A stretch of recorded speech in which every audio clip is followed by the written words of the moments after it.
bumili ako nitong long handle na panlinis kasi nga yung mga bottles ko, ito lalagyan to ng soy sauce.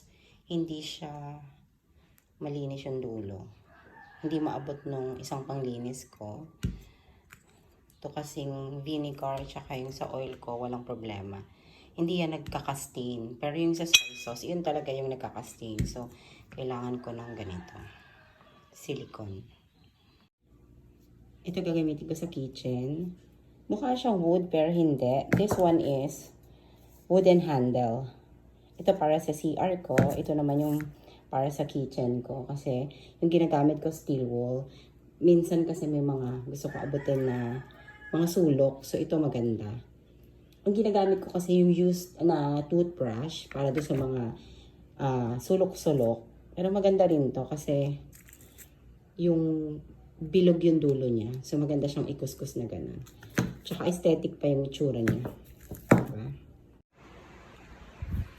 Ito naman, binili ko para pag huhugas ako ng rice, so hindi siya matatapon. Meron na siyang mga ano dito.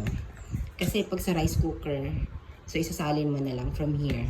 Tapos yung isa naman na to sa mga pasta. Pag magti-drain ka ng water. Lalo na kung konti lang naman yung iluluto mo, you don't need to use the big one. This one is enough na para sa mga single serve pasta na madalas kong lutuin. Sobrang init ng panahon. Natutuyo yung mga plants. Pero ito merong dalawang bunga ng sitaw. Yan.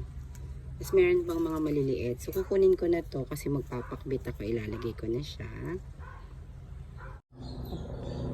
Itong okra, may bunga na rin siya. So kukunin ko na rin to. Ilalagay ko sa pakbet ko. Yan. Kutin mo ng pagganyan. Medyo malalaki na yung palaya.